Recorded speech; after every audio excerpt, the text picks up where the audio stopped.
Ang panig tubig.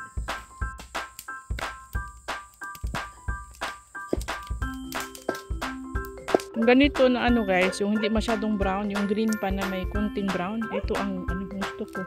Ayaw ko nang yung brown na talaga. Ito yung perfect. Wow.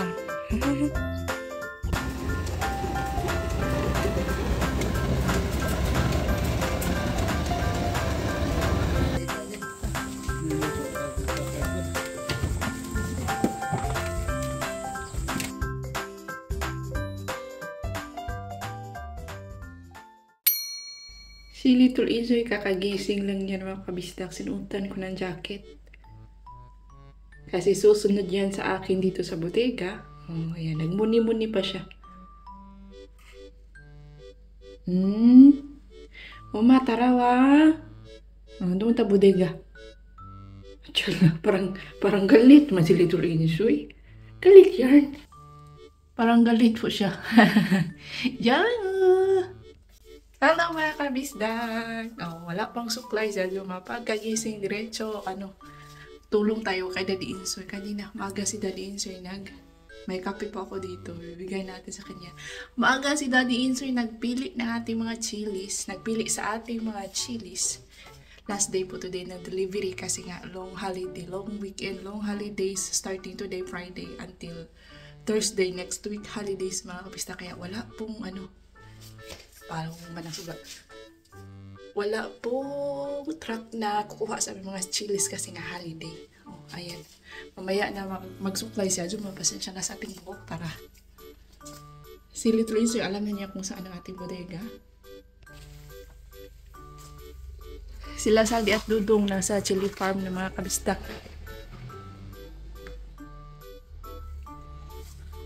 Maaga po silang nag-start kasi until 10 lang po ang truck. Ayan. Buricha sayaji. Buricha 나도 좋아.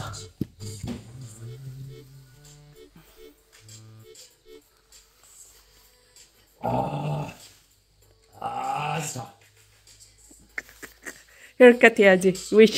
You should get haircut. You look like a bird. 진짜 이거 씹새끼들 컴플레인 해가지고 프레지던트 I'm gonna let him know.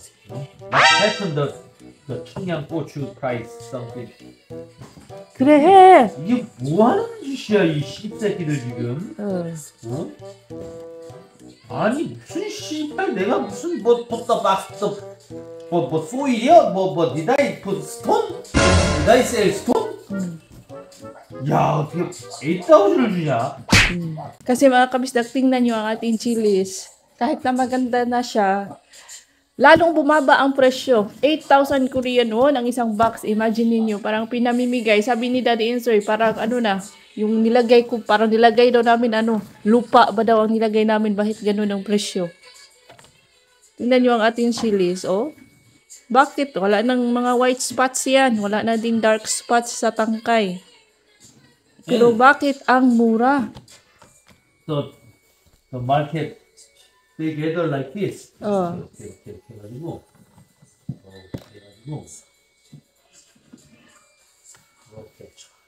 이렇게 해가지고, 요걸 3,000 세일한다고. 맞아.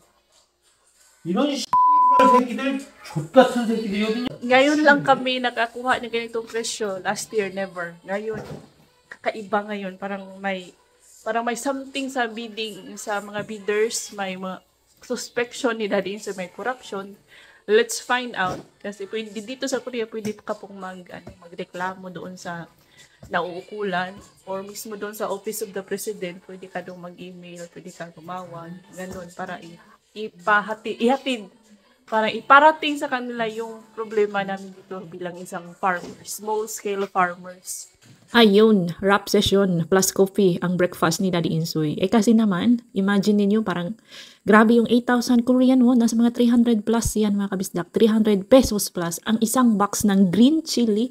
Ang isang box ay naglalaman ng 10 kilo Grabe. Tapos binibenta nila sa supermarket ng parang isang ano lang, isa kakumkum, 3,000 Korean won nga. Siguro mga 10, less than 10 pieces lang ang laman.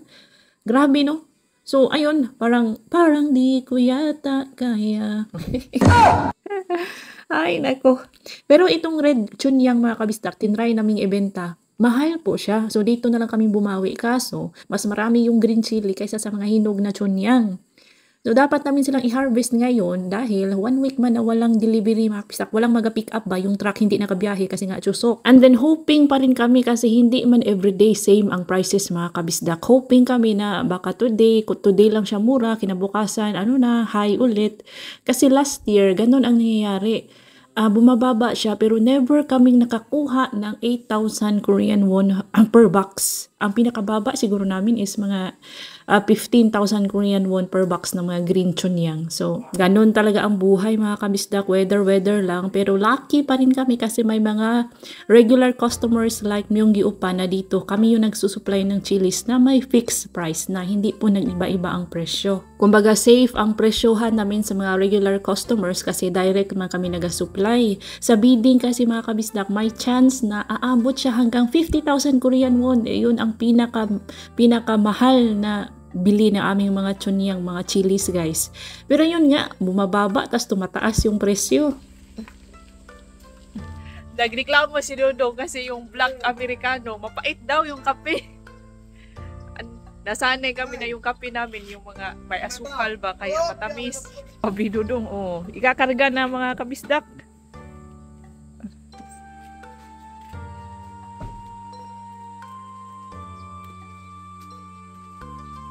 Tigduhora ka Dodong san.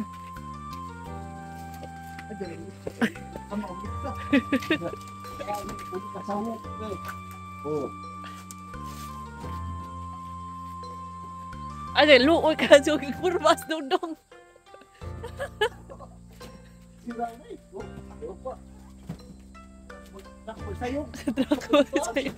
Shout out sa'yo. Usay nga na ilang tindahan. Simsay na ba di ay?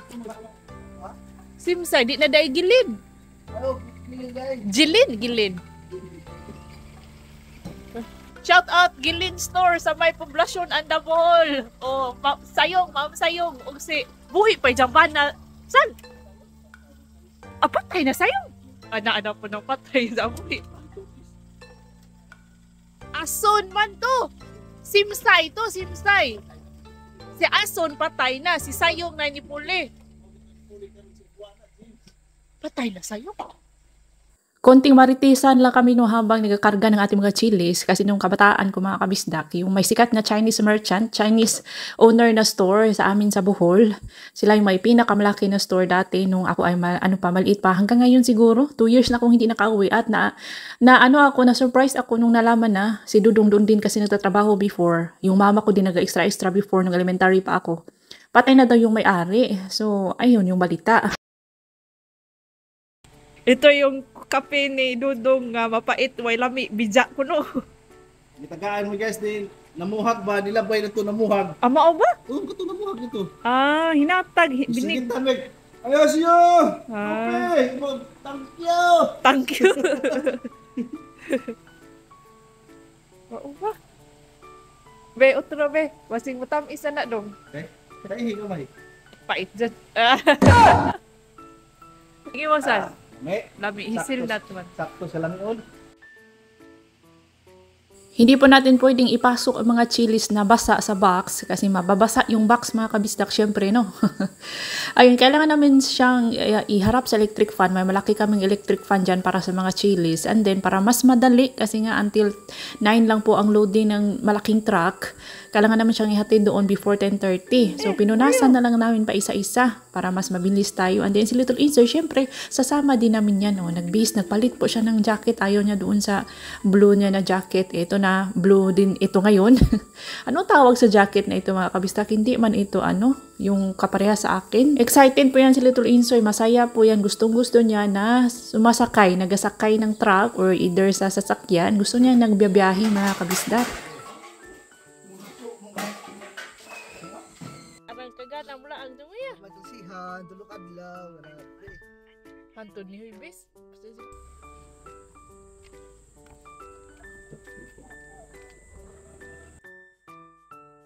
Ito na yung malaking truck. Hinahatid lang namin siya. Nandito lang yan sa malapit sa sentro ng barangay. Mga 10 minutes ang biyahe galing sa aming bahay. Ito po yung truck na naka-assign para sa aming village na hakot at magdala sa Seoul para i-bidding. Kung gusto ng mga farm owners, yung mga farm products nila dito nila ipapabid nila. Pero like us, nagpapabidding and nag-supply sa mga direct customers. Ang pangit lang sa bidding mga kabisda kasi yung mga bidders, lalo na kapag marami ang supply, which is understandable, maraming products, maraming supply ng mga chili, syempre bababa ang presyo.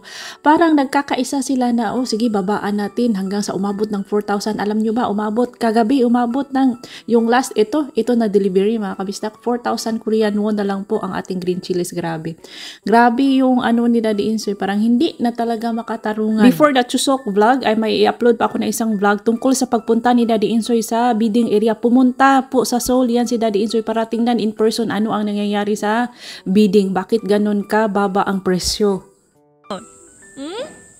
정우야. 아이. 우리 정우. 우리 부분 좋아.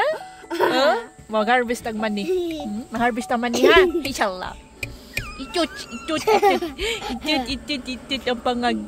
From now on mga kabisdak ay never na po kaming mag-load ng aming mga chilies, mapahinog man yan or green chilies. Lahat ay isusupply na namin sa aming direct customer na sina Myunggi Upa at mga kasamahan niya mga restaurant owners. Hindi na po kami mag-loading. Grabe, nakakalugmok yung 13 boxes mga kabisdak. Binili lang nila ng 4,000 Korean won, less than 200 pesos. O diba?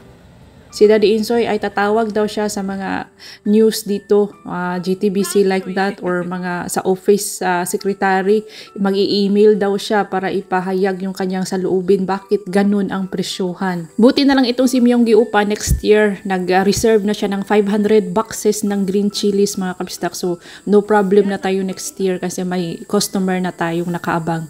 Anyway, so hindi kami makamove on sa 4,000 Korean won per box guys. Grabe. So anyway, ang susunod natin gawin ay pupunta sa bahay ni Hubog Boy para i-harvest yung kanyang mga mani. Gusto niyang kami yung mag-harvest kasi kami daw din ang magluluto. Kakain na lang daw siya. Actually, bawal po no na may nakasakay na mga tao sa likod ng truck. So sabi ko kay Daddy Insoy, pakihinaan ang takbo. Unsafe kasi mga kabis na kapag dito sa likod sumasakay. Pero itong si Daddy Insoy ay hindi talaga magpapigil. So pakihawakan na lang. Makaon naman nila doon. Makaon eh. Oh. Kanang brown na. Ato. Di, tamis na. Buhay dyan kung ano. Pizza and cabbage. Pizza oh.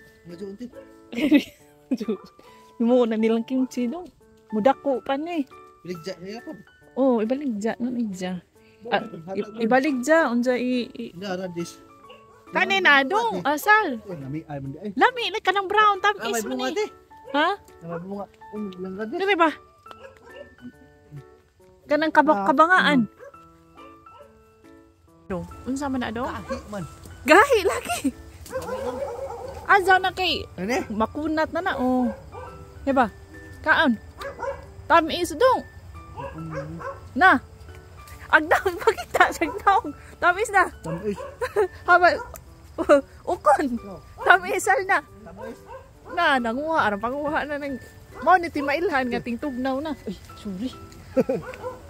Kasal. Ikaw, pang suksok sa bursa. Mani na pita ko sa ito. Di okay naman na. Pang... 진짜 맛있네.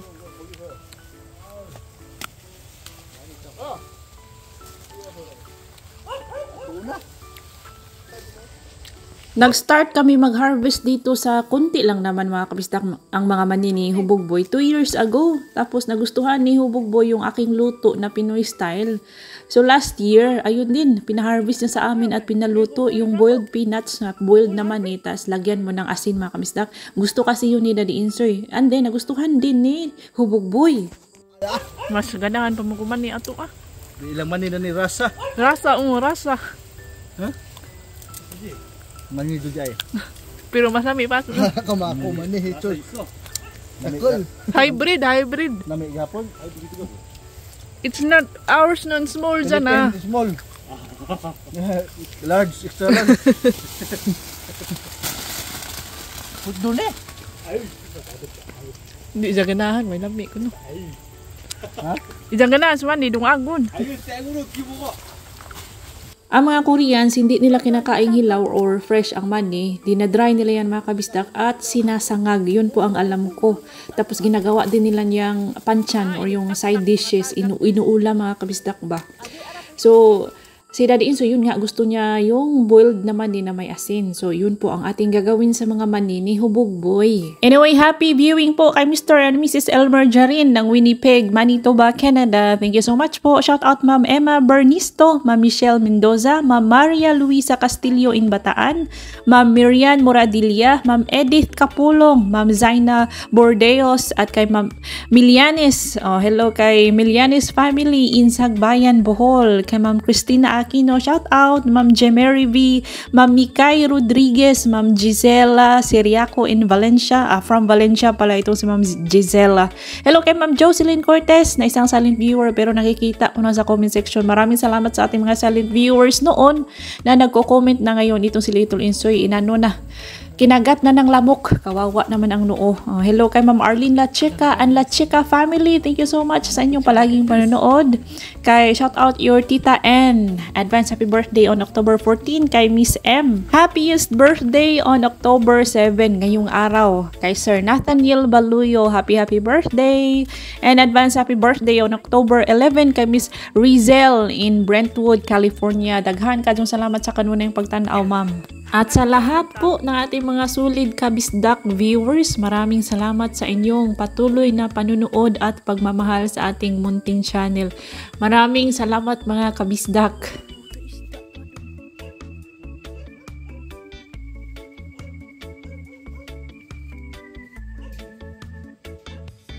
Only. 형님 이거 배다 삶아버릴게요. Ay, dry. Oo. Anyo. 독을 말려. 또 있어요? 다 삶을게. 고구마. 이렇게 한번 Ah. 이거 다 삶아도 이거 하루면 다 먹어. Harvest that one also? 나중에?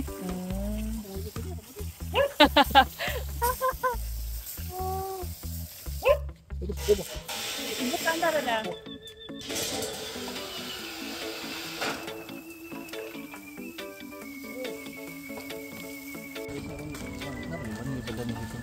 Ada na.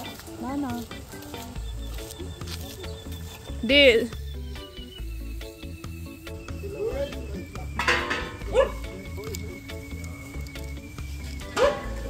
Musta dong?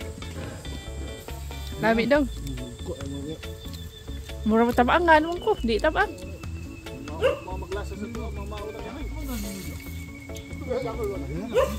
Ha? Maura? Dagko naman. Ay, iyan na sa dong. Kita ko. Lami. Grabe, lami. Mani. Sabi ba ni sa kuano? Basilan. Kuya.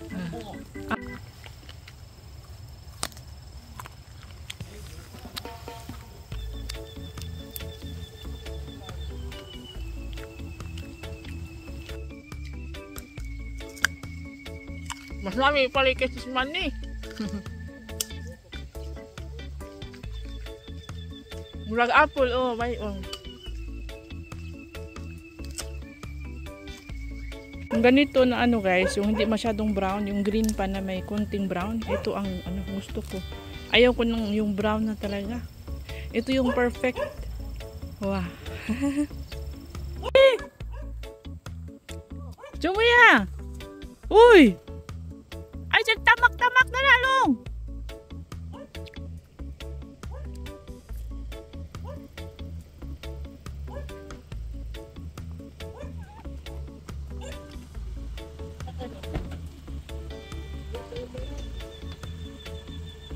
Grabe!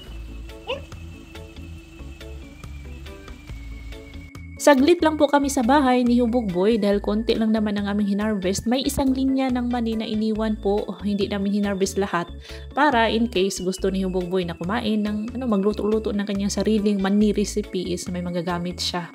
So nakita nyo na, starring na naman ulit itong ating pot na pagkadungis-dungis. Last year, nakita nyo na po ito, nagluto ako ng mani at bulalo dito mga kabisdak. Twice in a year ko lang siyang nagagamit talaga. So ayun, hesitant ako, may plano akong bumili ng malaking pot like kay Bianan. Pero ang naiisip ko, hindi ko po laging ginagamit. Dahil kung magluluto kami ng mga mais at mga namol at kung ano-ano pa, yung pot man ni Bianan ang ginagamit namin mga kabisdak, doon man kami madalas nagaluto.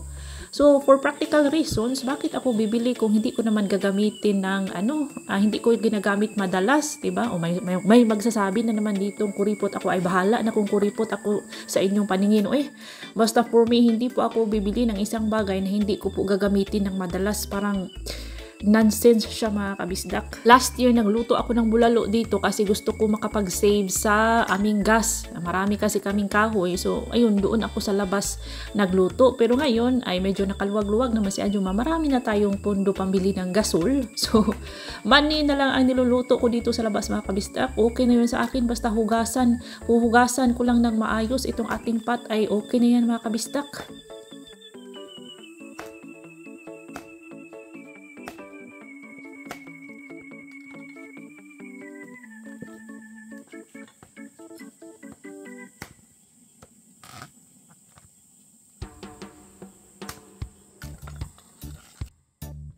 Hello pala kay Ma'am Maricel Bohol in Northern Samar, Katarman, na nagtatanong sa akin kung ano ba daw si Dudong.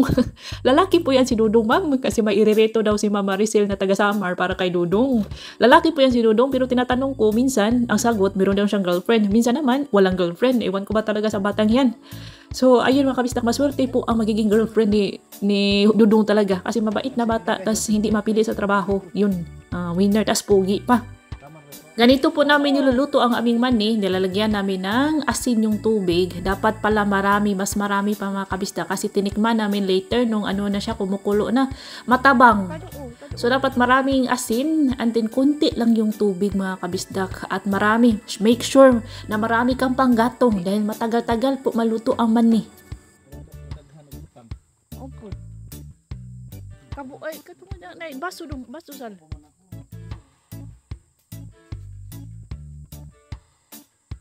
Baso na, basuha.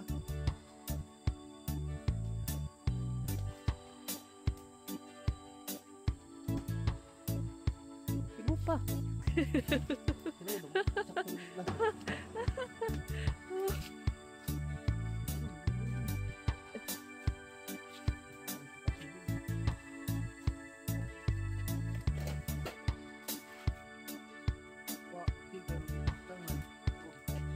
Naaman.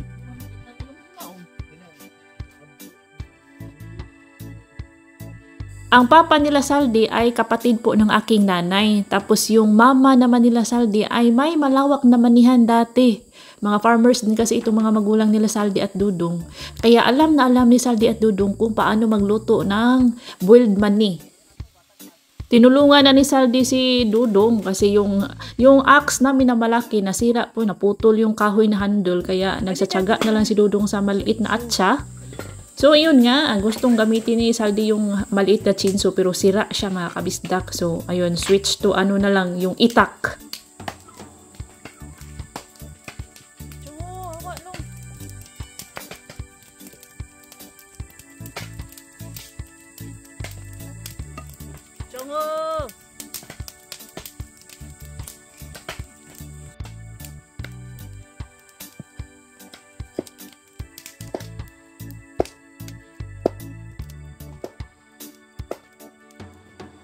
Ang gusto naming luto sa mani talaga is yung boiled. Ayaw namin sa yung fried mani mga kabisdak na may asin na may garlic.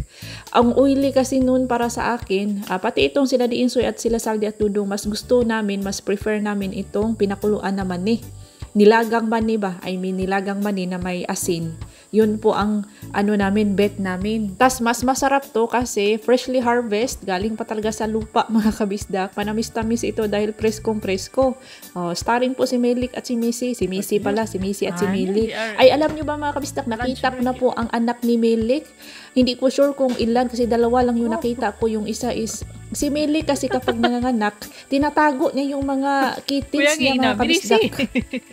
So, ayun, kaya itong si Millie at si Missy, hindi sila masyadong close sa mga tao, lalo na kay DE. Ayaw nila kay DE. Sa akin lang yan sila lumalapit. Itong sila Millie at si Missy, ang unang anak ni Melik mga kabisdak. Pero ngayon, nakita ko kanina, iba ang kulay ng mga baby kittens niya ngayon guys. Itim at saka gray. Iba siguro. Iba na naman ang ama. By the way, nung kumulo na yan, yung ating manis, tinikman ko kung ano na ba, sakto na ba yung alat. Pero kulang mga kabisdak. So, nilagyan ko ng asin. At ito yung nangyari.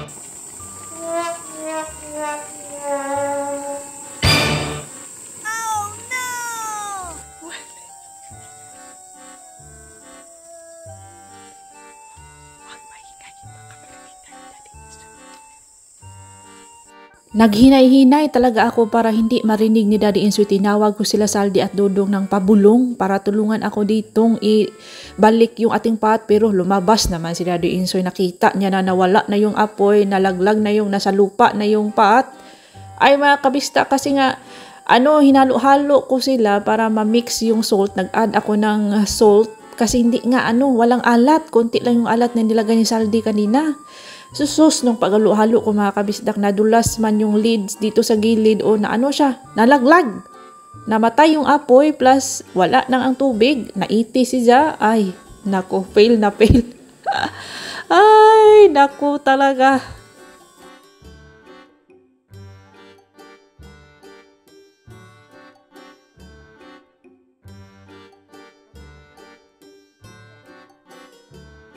Hinanda ko na ang aking sarili dahil alam kong magarap si Daddy Insoy sa akin. Pero, hindi mga kabisdak. Ewan ko kung anong nakain. Mani ang nakain niya kanina. So, hindi siya nagrap. Ang sabi lang is mag-add ako ng tubig at asin para pakuluan ko ulit. Maswerte po tayo today kasi hindi nagrap sa akin si Daddy Insoy. Napagod na siguro sa kanyang rap kaninang umaga. Pwede pa malipit ka man. Giduga nga na. Ha? Giduga nga na. Mo na kuraw-kuraw. In-explain ko pa kay Saldi at Dodong kung ano ang nangyari kasi nasayangan din sila mga kabisdak. Sabi ko nga, yung ladol, yung atong luwag ba, kikuraw-kuraw ko siya para ma-mix, para yung nasa ibabaw ng pot, mapunta sa ilalim, yung ilalim mapunta sa ibabaw. So, yun po, disgrasya happens. Kain na sila. Luto na yan mga kabisdak. Opo, luto na. Pero kulang nga lang sa alat. So, gusto kong maalat. Medyo maalat para may lasa. So, dinagdagan ko po ng asin. So, ang mangyayari ngayon, dadagdagan natin ng tubig at asin. Tapos pakuluan ulit. And salt. Huwag ba? Oh. Ito, mana yan. Di pa yan. Lami, nagdahal asin. Wala pa ito yung puno na. Ang parata. Lami, hindi magunig. Daw magunig sigat asin.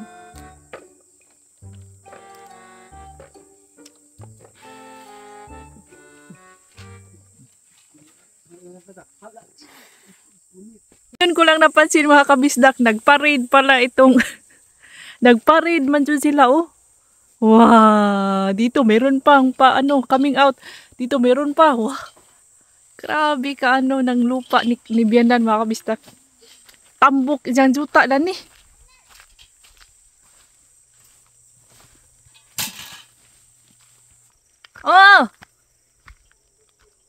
Bibigyan natin si Bianan ng mga money. Kasi masarap na yung second batch kanina. Binigyan ko din siya. Yun? Walang lasa. Ngayon, second batch. Bigyan, baka magustuhan na ito ni Bianan kasi malasa naman. Isang ganyan daw na asin. Puno po ito ng asin kanina. Nilagay nila sa second batch mga kabisdak. Ito siya. Malalaki yung mani ni Hubugboy, no. Bibigay natin ito kay Bianan. Ay. Kain mga kabisdak. Malasa na siya.